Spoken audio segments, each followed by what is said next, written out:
ఈరోజు విజయవాడలో BC pensioners, employees, teachers JAC తరఫున మహాసభ జరిగింది. రంగనాయకులు గారు, శ్రీనివాసులు గారు వారి బృందం ఆధ్వర్యంలో జరిగింది. ఆంధ్రప్రదేశ్ పాత 13 జిల్లాల నుంచి టీచర్స్, ఎంప్లాయీస్, పెన్షనర్స్ అందరూ అటెండ్ అయ్యారు. ముఖ్యంగా ఈ రిజర్వేషన్ల అమల్లో మరి వచ్చిన ఉద్యోగస్తుల్లో తీవ్రమైన ఆందోళన ఉంది. డిఎస్సి టీచర్ల రిక్రూట్మెంట్లో సెలక్షన్ లిస్టులు ఇవ్వకుండా మరి రిక్రూట్మెంట్ చేస్తున్నారు. ఆ సెలక్షన్ లిస్ట్ గతంలో ఇచ్చేవాళ్ళు ఇప్పుడు ఎందుకు ఇవ్వట్లేదంటే ఏదో కుట్ర జరుగుతుంది అనేటువంటి అనుమానం కూడా టీచర్స్ వ్యక్తపరుస్తున్నారు. అంతేకాకుండా బీసీ ఉద్యోగాలు స్పోర్ట్స్ మెన్ కోటాలు ఫిలప్ చేయటం అనేది జరుగుతుందని అదొక ఆందోళన ఉంది. ప్రభుత్వం వెంటనే మరి పారదర్శకంగా టీచర్ల రిక్రూట్మెంట్ సెలక్షన్ ని నిర్వహించాలని, ఉద్యోగం రాకపోతే పర్వాలేదు కానీ అన్యాయం జరిగిందనేది యువకుల్లో విపరీతమైనటువంటి ఫ్రస్ట్రేషన్ కి దారితీస్తే అది ప్రభుత్వానికి మంచిది కాదు. యూత్ ని డీల్ చేసేటప్పుడు ఎప్పుడైనా సరే ప్రభుత్వం చాలా బాధ్యతాయుతంగా డీల్ చేయాలి.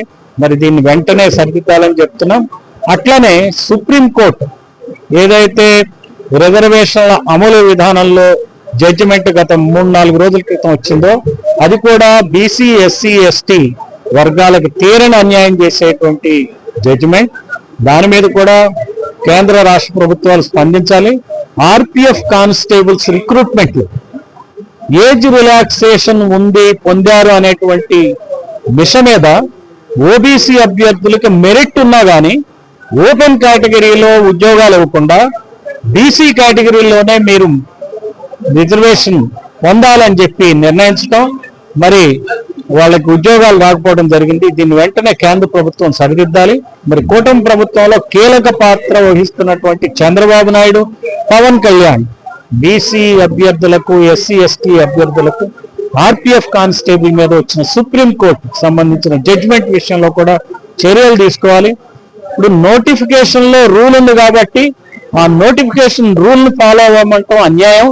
కాన్స్టిట్యూషనల్ గా కొన్ని safe guards BC, SC, ST candidates కి ఇచ్చినప్పుడు వాళ్ళకి మీరు ఈ సేఫ్ గార్డ్స్ పొందారు కాబట్టి, ఏజ్ రిలాక్సేషన్ పొందారు కాబట్టి మీ కేటగిరీలోనే మీకు ఉద్యోగాలు ఇస్తామంటాం అనేది రాజ్యాంగ వ్యతిరేకం. దీని మీద కేంద్ర ప్రభుత్వం, రాష్ట్ర ప్రభుత్వం స్పందించి చర్యలు తీసుకోవాలి.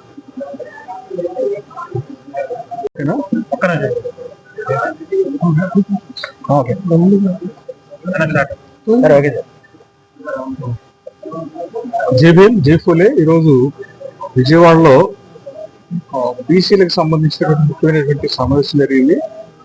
ముఖ్యంగా బీసీలో ఉన్నటువంటి రిటైర్డ్ ఉద్యోగులు, అలాగనే ఉద్యోగులు, పెన్షనర్స్ మరియు ఉపాధ్యాయులందరూ కలిసి ఒక జేఏసీగా ఏర్పడి ఈ రోజున ఈ రాష్ట్రంలో బీసీలు జరుగుతున్న అన్యాయాన్ని గురించి పొందెత్తడానికి ఈ రోజున ఒక మీటింగ్ సమావేశాన్ని ఏర్పాటు చేశారు. ప్రధానంగా ఈ రోజున రిజర్వేషన్స్ లో వాళ్ళకి అన్యాయం జరుగుతున్నది. అలాగనే చట్టసభల్లో కానీ లేదా ఇక్కడ స్థానిక సంస్థల్లో కానీ వాళ్ళ రిజర్వేషన్ అనేటువంటివి వాళ్ళ జనాభా ప్రాతిపదిక ఇవ్వటం లేదు. ఇంతకుముందు గవర్నమెంట్ కూడా అనేక వాగ్దానాలు చేసింది. ప్రధానంగా చంద్రబాబు నాయుడు కూడా ఈ స్థానిక సంస్థలకు ముందు రిజర్వేషన్లు పెంచుతామన్నాడు. దాని గురించి కూడా ఆయన పట్టించుకోవటం లేదు. కాబట్టి ఈ రోజున ఈ రాష్ట్రం ఉన్నటువంటి బీసీలు అందరూ కూడా ఒక చైతన్యంతో ముందుకొచ్చి మా సమస్యల పరిష్కారం చేసుకోవడానికి మేము మా నాయకత్వంతో మేము ముందుకు వస్తాం అనేటువంటి ఒక ఉద్దేశంతో ఈ రోజున పెద్ద ఎత్తున ఈ రోజున ఈ విజయవాడలో ఒక సమావేశాన్ని ఏర్పాటు చేశారు. ఖచ్చితంగా వీరి యొక్క మద్దతు, ఈ ఉద్యమానికి అనేక వర్గాల యొక్క మద్దతు ఉన్నది. ఎస్సీ, ఎస్టీ, బీసీలు అందరూ కూడా కలిసి ఈ రోజున బీసీలకి కావాల్సినటువంటి సమస్యల మీద కలిసి పోరాటానికి, అలాగే అన్ని సామాజిక వర్గాలు కూడా ప్రతి ఒక్క సామాజిక వర్గ సమస్య అన్ని సామాజిక వర్గాలు కలిసి పోయేటువంటి క్రమాల్లో ఒక చైతన్యమైనటువంటి ముందుకెళ్తుంది. ఆ క్రమంలో ఇక్కడ ఆల్ ఇండియా బిఎస్పీ తరఫున మేము కూడా పాల్గొని వాళ్ళకి మద్దతు తెలియజేశాము. కాబట్టి రాబోయేటువంటి కాలంలో బీసీల యొక్క ఉద్యమానికి పూర్తి మద్దతుతో మేము ముందుకు వెళ్తామని చెప్పేసి ఈ సందర్భంగా తెలియజేస్తున్నాము. జై భీమ్, జై పూలే. కాంగ్రెస్ పార్టీ ఆధ్వర్యంలో 18/8/2025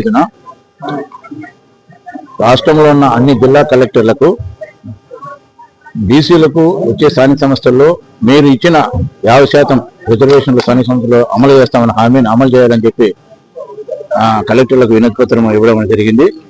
మరి దానిని గమనించిన గౌరవ ముఖ్యమంత్రి నారా చంద్రబాబు నాయుడు గారు వితిన్ 15 days లోపల, అంటే మేము 18వ తారీఖు ఆగస్టు ఇస్తే మరి సెప్టెంబర్ 3వ తారీఖున వెంటనే ఈ ఎన్నికలకు, మామూలుగా అయితే ఈ రాష్ట్ర చరిత్రలో ఇంతవరకు స్థానిక సంస్థలు ఎన్నికలు జరిగి పదవీ కాలం పూర్తి కాకమునిపే ముందస్తు ఎన్నికలకు వచ్చిన సందర్భము లేదు. మరి ఈ విషయాన్ని గమనించి ఎక్కడో 2026 మార్చిలో జరిగే అంశాన్ని 2026 జనవరికి తీసుకురావడం జరుగుతుంది. దీనికి ప్రధాన కారణం ఈ బీసీ ఉద్యమం అనేది, ఈ 50% అనేది స్థానిక సంస్థల్లో రిజర్వేషన్ అమలు చేయాలనే విధానం, నినాదం అనే బీసీ నినాదం బలపడకూడదనే ఒక కక్షపూరితంగా ఈ రోజు ముందుకు వచ్చారు. ఇది సరైనది కాదు. అందుకనే అందరికీ ఏం చెప్తానంటే, నవంబర్ 28, 2025 అంటే పూలే గారి వర్ధంతి రోజున విజయవాడ ధర్నా చౌక్ దగ్గర ధర్నా ఉంటుంది. ఈ 50% స్థానిక సమస్యలో చంద్రబాబు గారు ఇచ్చిన హామీని అమలు చేయని చెప్పని ఉంటుంది. దీనికి అందరూ యావత్తు బహుజనులు, ముఖ్యంగా హిందూ బీసీలు, ముస్లిం బీసీలు అందరూ హాజరగాలని మీ ద్వారా వారందరికీ మనవి చేసుకుంటూ జై భీమ్, జై భారత్. నా పేరు రంపావతి గోవిందు, బహుజన సమాజ్ పార్టీ రాష్ట్ర కార్యదర్శి.